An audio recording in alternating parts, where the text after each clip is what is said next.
The world's great stage begins anew. The golden years return.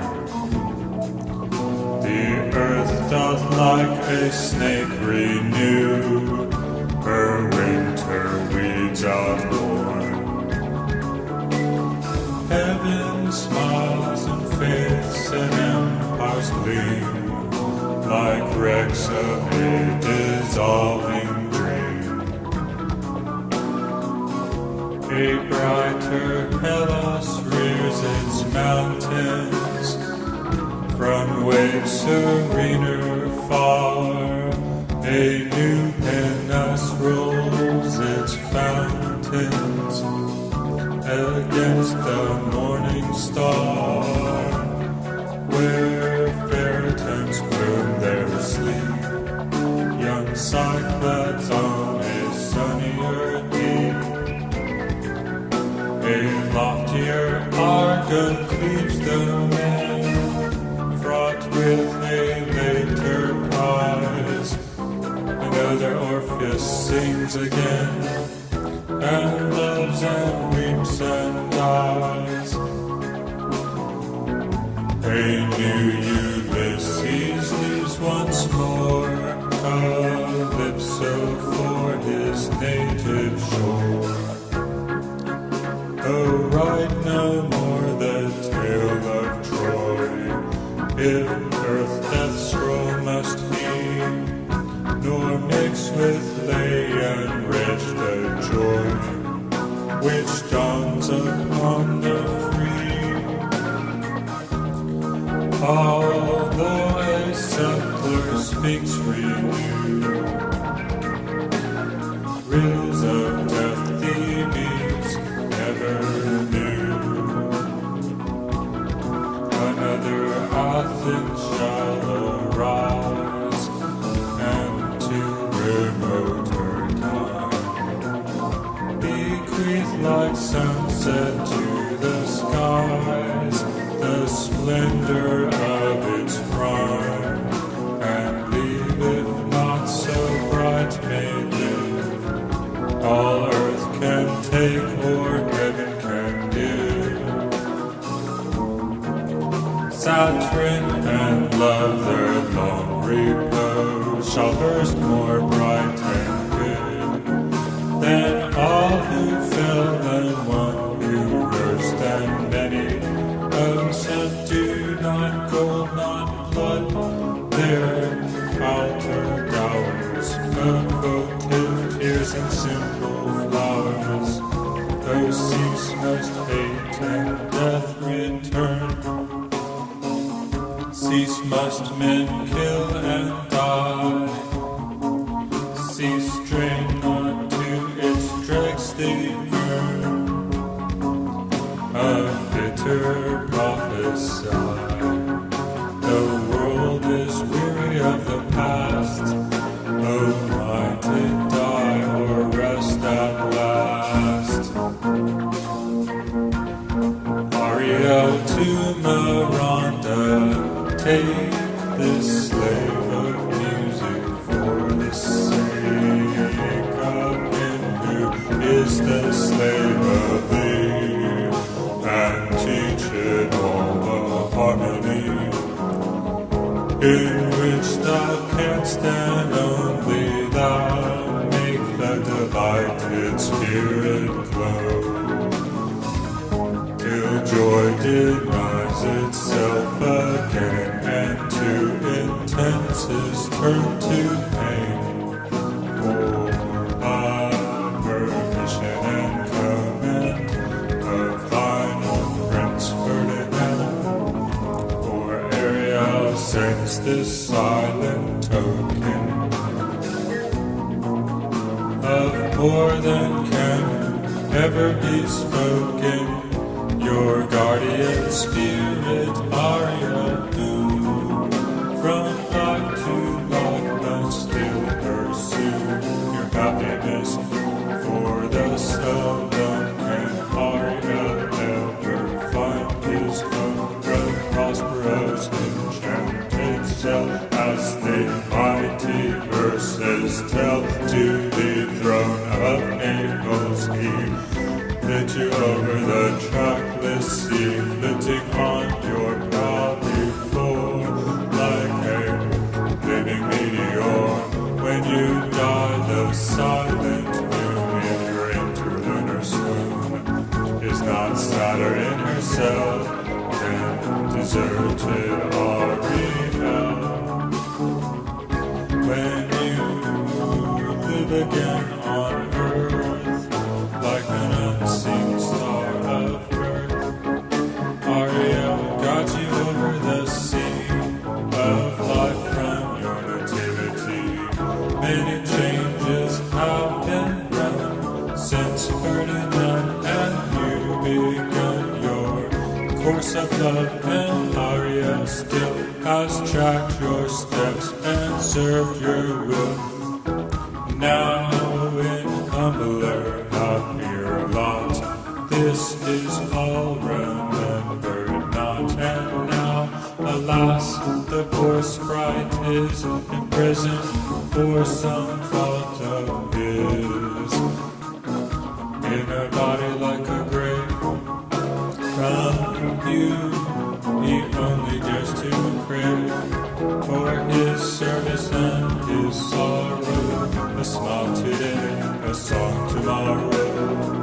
The artist to this idle wrought, to echo all harmonious thought, felled a tree while on the steep. The woods were in their winter sleep, rocked in that repose divine, on the windswept of the night, and dreaming some of autumn past, and some of spring approaching fast, and some of April buds and showers, and some of songs in July bowers, and all of love and soul is free. Oh, that our death may be died in sleep and felt no pain, to live in happier form again, from which beneath heaven's fairest star the artist wrought this loved guitar, and taught it justly to reply to all who question skillfully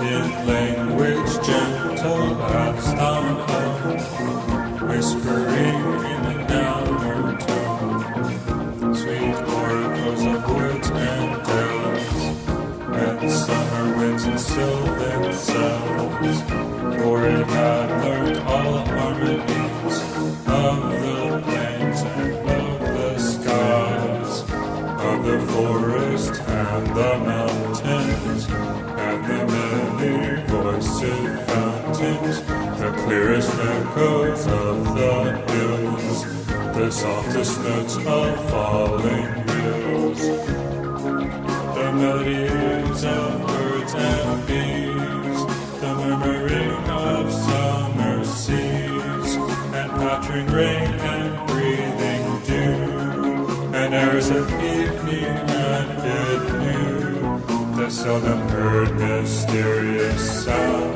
which driven on its lyre round, as it floats through the boundless day, our world enkindles on its way.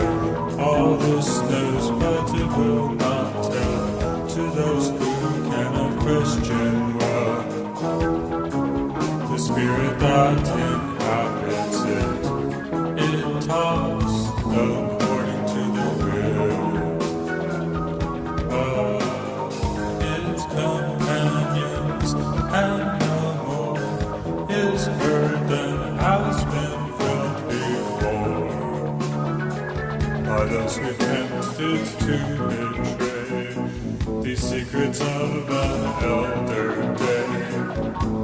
But sweetly as it answers will, flatter hands of perfect skill, it keeps its highest, holiest tone for our beloved Jane alone.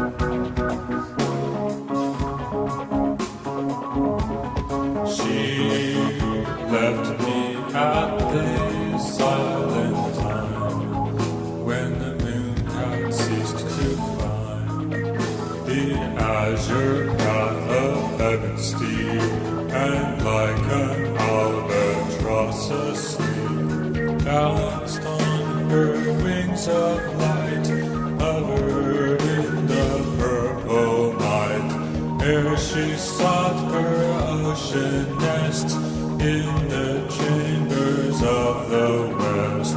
She left me and stayed alone, thinking over every tone which threw silent to the ear.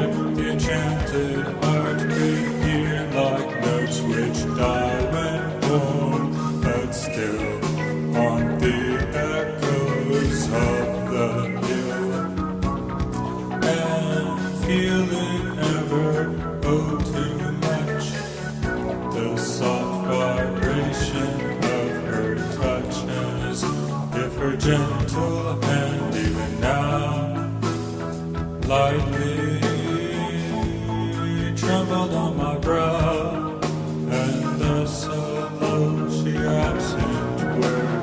Memory gave me all of her, that even fancy dares to claim.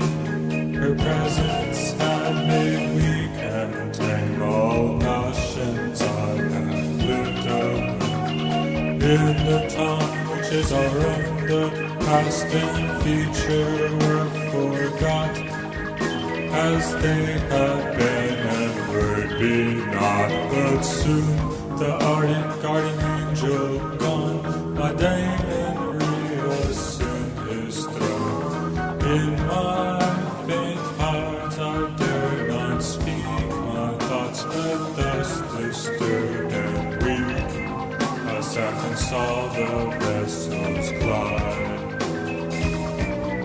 over the ocean bright and wide, like spirit-winged chariots sent over some serenest element for ministration strange and far, as if to some Elysian star sailed for drink to medicine such sweet and bitter pain as mine.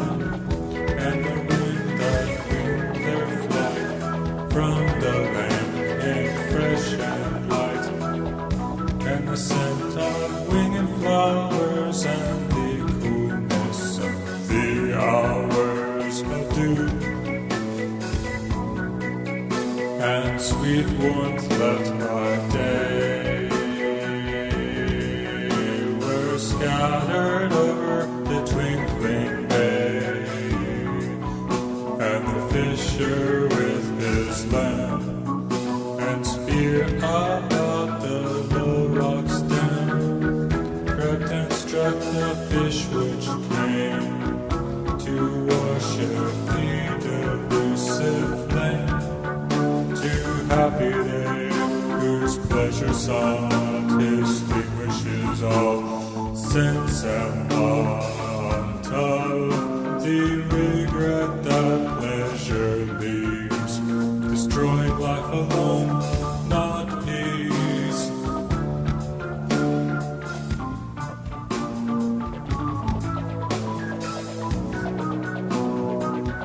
I am yet what I am, none cares or knows. My friends forsake me like a memory lost. I am the self-consumer of my woes. They rise and vanish in oblivion's host, like shadows in love, frenzied stifled throes. And yet I am and live like vapors tossed into the nothingness of scorn and noise, into the living sea of waking dreams, where there is neither sense of life or joys, but the vast shipwreck of my life's esteems. Even the dearest that I love the best are strange, nay, rather stranger than the rest. I long for scenes where men smiled or wept, there to abide with my Creator God and sleep as I in childhood sweetly slept. Untroubling and untroubled where I lie, the grass below above the vaulted sky. I lost the love of heaven above and spurned the lust of earth below. I felt the sweets of fancied love and hell itself my only foe. I lost earth's joys but felt the glow of heaven's flame abound in me till loveliness and I did grow the bard of immortality. All of the but woman fell away, I hid me from her faded flame. I snatched the sun's eternal ray and rode till earth was but a name. In every language upon earth, on every shore, over every sea, I gave my name immortal birth and kept my spirit with the free.